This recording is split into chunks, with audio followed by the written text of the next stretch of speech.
Um dia de cada vez caminhando pela palavra de Deus com reflexão, propósito e vida real.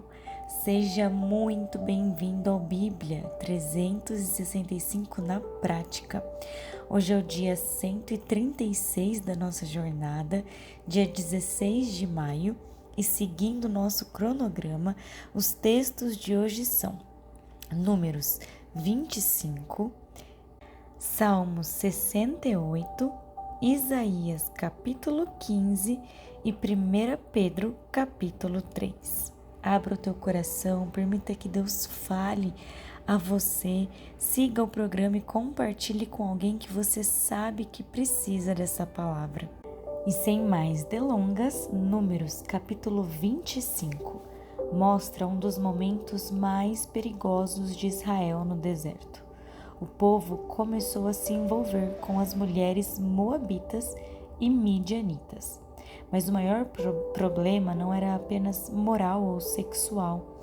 Israel começou a participar da idolatria e dos sacrifícios aos falsos deuses. A queda espiritual começou pela mistura. Pequenas permissões, seduções, ambientes errados e conexões que afastavam lentamente o coração de Deus. E isso continua muito atual. Muitas vezes ninguém abandona Deus de uma vez só. O afastamento começa aos poucos, quando a sensibilidade espiritual vai sendo negociada. Enquanto o povo chorava e buscava arrependimento após a ira de Deus ter se acendido, um israelita leva uma mulher midianita para dentro do arraial diante de todos, afrontando abertamente a santidade de Deus. Então, Finéias se levanta com zelo pelo Senhor e interrompe o pecado que estava contaminando o povo. O texto não exalta a violência, mas mostra a gravidade daquele momento dentro da antiga aliança e como Deus levava a sério a fidelidade do povo. Hoje, esse zelo se manifesta em fidelidade, santidade, firmeza contra o pecado, amor pela verdade e coragem para não negociar aquilo que afasta de Deus. Números 25 é um alerta sobre mistura espiritual, sedução do pecado, perda da sensibilidade espiritual e a importância de permanecer fiel ao Senhor, mesmo quando muitos ao redor estão cedendo. Partindo agora para Salmos, capítulo 68, é um cântico grandioso sobre vitória, majestade e cuidado de Deus. Davi relembra a caminhada do povo de Israel e mostra um Deus que cuida dos fracos, conduz o seu povo e derrota os inimigos. O texto diz: Deus se levanta, os seus inimigos se dispersaram. Quando Deus entra em cena, aquilo que parecia ameaça perde força. O texto mostra que os ímpios desaparecem como fumaça diante dele, mas os justos se alegram na sua presença. Ele não governa distante, ele se importa. O texto diz que Deus faz com que o solitário more em família.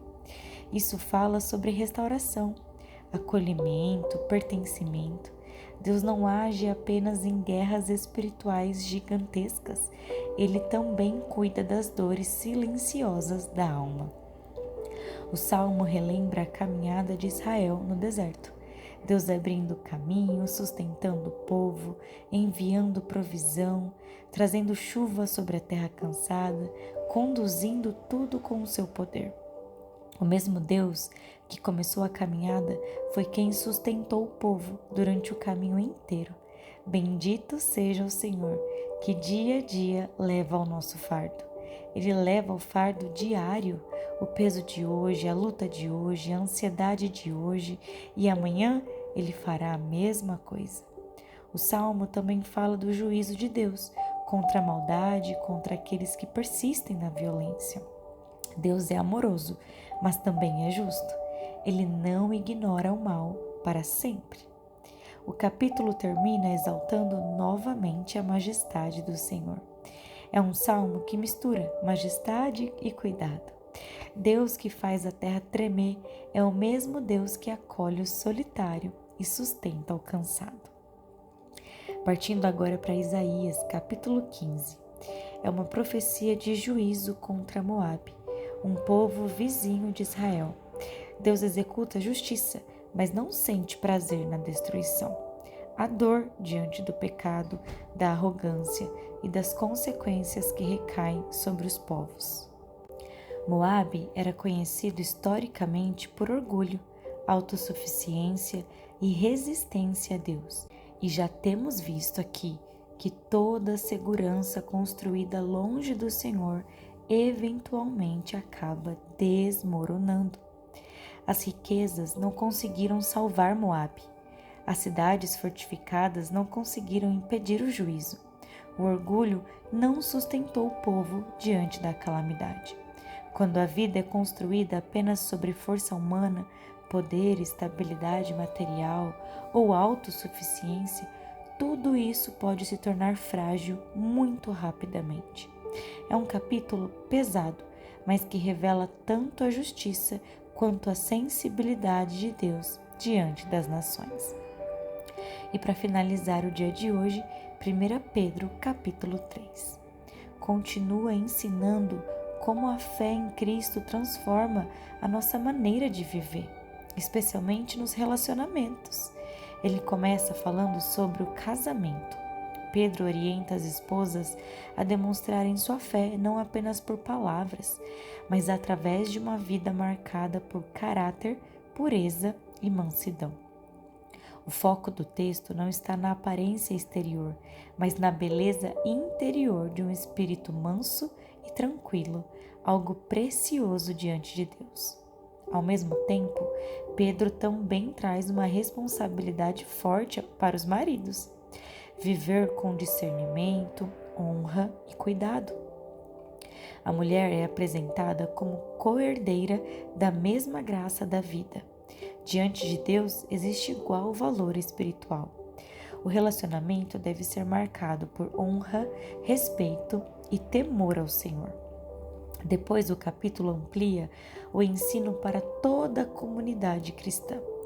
Viver em unidade, ser misericordioso, responder o mal com bênção, buscar a paz, controlar a língua e praticar o bem. Pedro mostra que o cristão não deve viver dominado por vingança, ofensa ou dureza de coração. Ele entra num tema muito importante: o sofrimento por causa da justiça. E ele diz: mesmo que venham a sofrer por causa da justiça, vocês são bem-aventurados. Pedro escreve para cristãos que enfrentavam perseguição e rejeição. Ele os lembra de que seguir Jesus pode trazer sofrimento, mas esse sofrimento não é sinal de abandono de Deus. Por isso ele diz: santifiquem a Cristo como Senhor no coração e estejam preparados para explicar a esperança que possuem, mas façam isso com mansidão, temor e boa consciência. O objetivo de Pedro não é ensinar você a vencer discussões, mas revelar Cristo através da conduta.